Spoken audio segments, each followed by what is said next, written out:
வணக்கம். நேற்று புதிய தலைமுறையில் ஒரு செய்தி கேட்டிருந்தேன். நம்ம இயற்கையாளன் தவம் அண்ணன் ஒரு செய்தி சொல்லியிருந்தார். உண்மையிலேயே விவசாயத்தில் லாபம் கண்டுபிடிக்க முடியல அப்படின்னாரு. அது அவங்க ஏரியா ராமநாதபுரத்தில் அப்படி என்னன்னு எனக்கு தெரியல. ஆனால் நான் மதுரை மாவட்டம் உசிலம்பட்டி தாலுகா. நான் ஒரு 4 வருஷமாக இயற்கை விவசாயம் பண்ணுறேன்.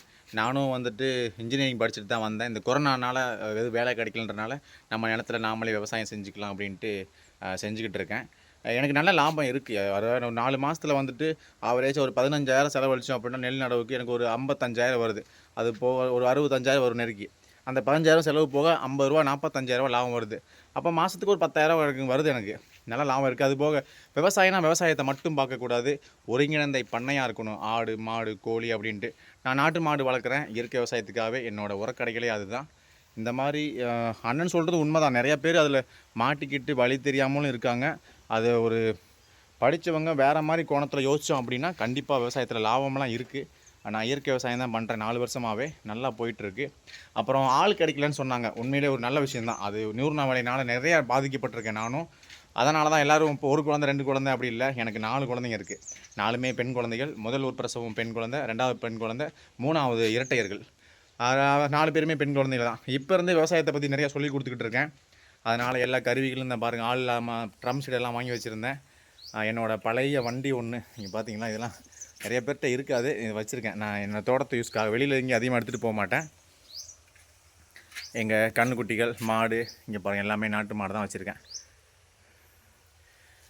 இந்த மாதிரி பயன்படுத்துகிறோன்னா நம்ம சாணிகள்லாம் சேகரித்து இதவே நான் உரமாக்கிடுவேன். இங்கே பாருங்கள், அதெல்லாம் கொட்டி வச்சு இப்போ நெல் அறுவடை போட்டு எடுத்துட்டேன்.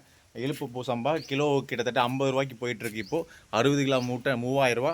எனக்கு 4 காணி அப்படின்னுவோம். 3 காணி சேர்ந்து 1 ஏக்கரு. எனக்கு ஒரு 25 மூடை வந்திருக்கு. நெருக்கி தான் 65,000க்கு மேலே காசு வந்திருக்கு. அதனால் விவசாயத்தில் முன்னாடி மாதிரி இல்லாமல் நாமளும் நினச்சேன் விவசாயம் பண்ணணும்னு வந்துட்டோம். ஆள் பத்தலாம் தெரிஞ்சோடனே 4 குழந்தைகளை பத்துக்கிட்டோம். இது நானும் என்னோடய துணைவியாரும் சேர்ந்து முடிவெடுத்தது தான்.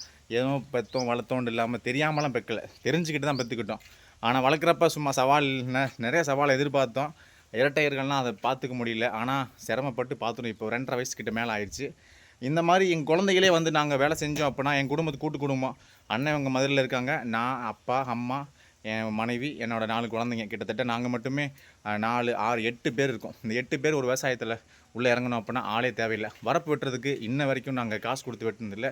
நாங்களே வெட்டிக்கிடுவோம். மேக்ஸிமம் நடவுக்காக மட்டும் தான் ஆளை கூப்பிடுவோம். டிராக்டர் வேறு வழி இல்லை. அடுத்த வட்டம் ஏதாச்சும் ஒரு சின்ன பவர் ட்ரில்லர் வாங்கிட்டேன் அப்படின்னா நானே அதை உழுதுக்கிடுவேன். அதுக்கு முயற்சி பண்ணிகிட்ருக்கேன். அரசாங்கத்தில் மானியத்துக்காக ஏற்பாடு பண்ணிகிட்ருக்கேன். இந்த மாதிரி திட்டமிட்டு செயல்படுங்க. கண்டிப்பாக குழந்தைகளை வளர்க்கலாம், நிறையா பெற்றுக்கோங்க. இன்றைக்கி நம்ம மக்கள் தொகை பெருகிட்டே போனதுனால அரசாங்கம் சொல்லும், இல்லைன்னு சொல்ல. ஆனால் நம்மளோட வாழ்வாதாரம் நமக்கு வேணும். எனக்கு இப்போ நஷ்டமாச்சு அப்படின்னா அரசாங்கம் இழப்பீடு எனக்கு மட்டும் தராது. இந்த ஏரியாவே பாதிச்சா தரும், ஆனால் எனக்கு மட்டும் தராது. ஆனால் என்னை மட்டும் காப்பாற்றிக்கிற நான் தான் வழி வகுக்கணும். அதனால் குழந்தைகளை பெற்றுக்கோங்க, வளங்க. நம்ம விவசாயத்தை காக்கலாம். நன்றி.